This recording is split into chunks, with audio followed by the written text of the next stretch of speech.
Why did you choose the career path you did? Um, it's funny. I think the career path chose me versus I chose it. When I first started out after college, I went to work on Capitol Hill for a senator, and I really loved the goals of public service. I was frustrated with how slow everything was and how you didn't feel that great impact. And so when I moved into the biotech industry, to me, it was when everything kind of came together. Great goals. You could see the impact of your work on other people, helping them sort of live longer, healthier lives, and work with a group of people towards a common goal is something that I think is just super fun. And that's what this industry offers. What education and experiences do you think were some of the most critical in shaping your career? I really valued, again, that early experience, understanding how healthcare policy is made. And then once I entered biotech, getting in front of customers to find out what customers find valuable. So actually sales experience was really helpful. I lived in Asia for a while, which was great both personally and professionally, because it's such a different culture than the culture we're used to. And I was a real outsider, meaning like I was the only person that was from the West that was working with all the people who were from Asia and living in Asia. And so it was a bit of really stretching myself to understand a very different culture and how to be adaptive in that culture. So that was a fantastic experience that for people, particularly young people, I would encourage them, like, as much as possible, try to go live in another country and understand a different culture, and it'll pay dividends in terms of being much more understanding of how people think and act differently based on where they're from. Yeah, that's definitely a goal of mine too. Can you describe a hardship or challenge you've had to overcome?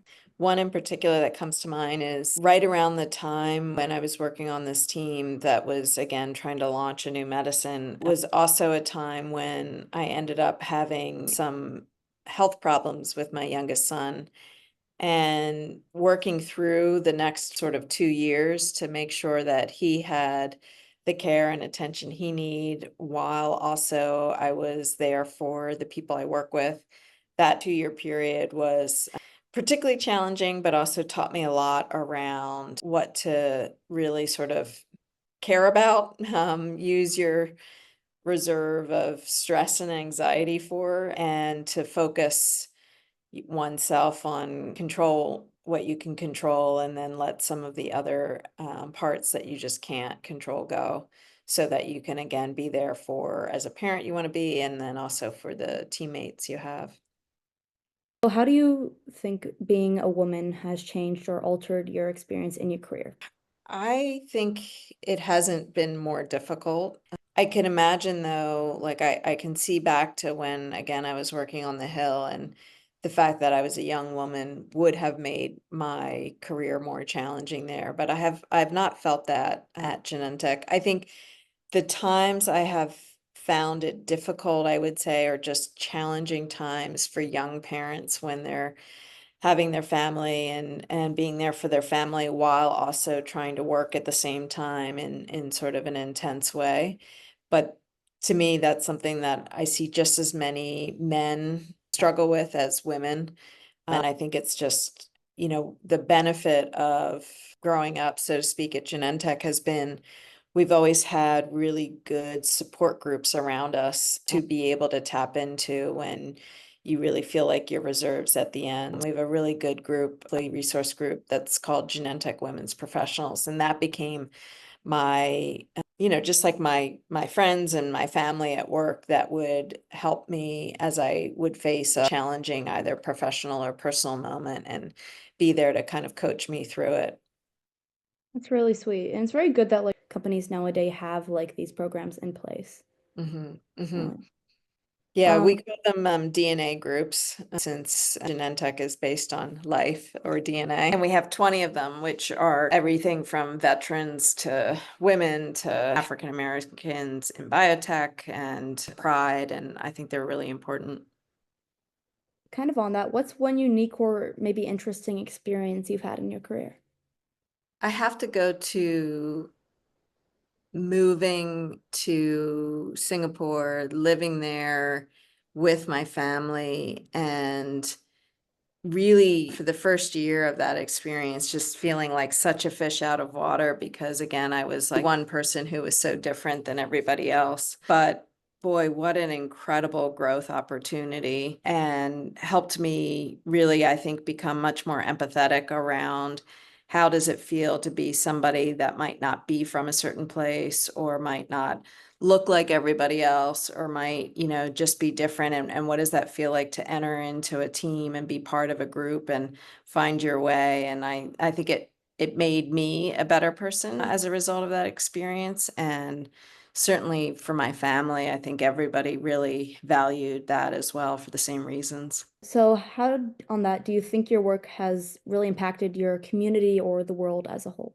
Definitely. I mean, every single day we see whether people out there get the right diagnosis. They get the right diagnosis. Do they get the best standard of care through their disease?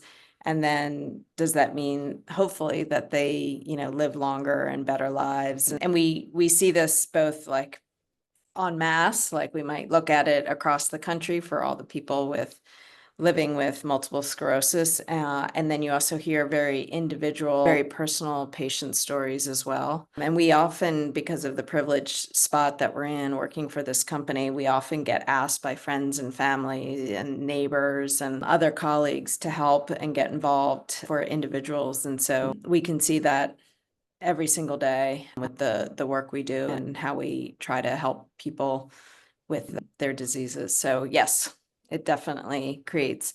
And then there's been this other level that we've tried to work on, which is, to be a really good employer for our employees. And that means bringing kind of really great benefits to them, listening to their feedback and trying to become an even, better place for them to work. The vast majority of people spend the vast majority of their time at work. And so making sure that's a place they want to be and they want to come to and they want to be part of, I think is also part of what we try to do every day for our employees. What are your career goals, if any? And on that, what kind of message do you really intend to spread with your work?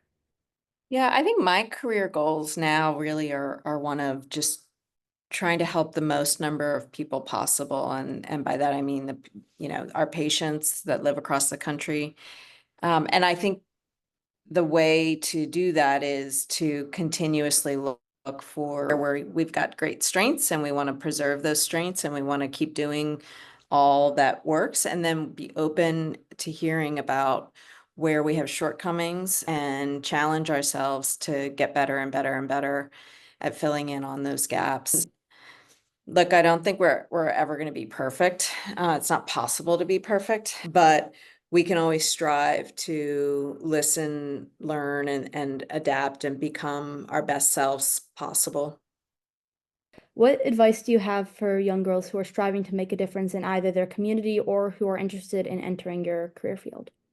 Yeah, I think it's a good time to be a young woman in our country. It really is. And I would just say if anyone tells you you can't do something like that, that should be a fun moment to try to prove them wrong. And not in a harsh way. I mean, just to sort of say, thank you for that, but I don't agree and I'm going to try anyway. And I think also there's so many amazing role models out there in all fields, all professional fields, in the nonprofit world and public service, in so many different areas. And so hopefully we're at a time when young women don't question or doubt or think that they can't achieve everything that they want to achieve. And, last but not least, I would say, don't personalize criticism, learn from it, figure out what's really intended by it, but don't personalize it where it makes you think you can't. You shouldn't believe in yourself. Learning how to hear and work on and adapt to and take action on criticism so that you can become your best self is great. Listening to it and internalizing and having your inside voice say, I can't do that, that's wrong. And so find those people around you that are going to only encourage you to learn and grow.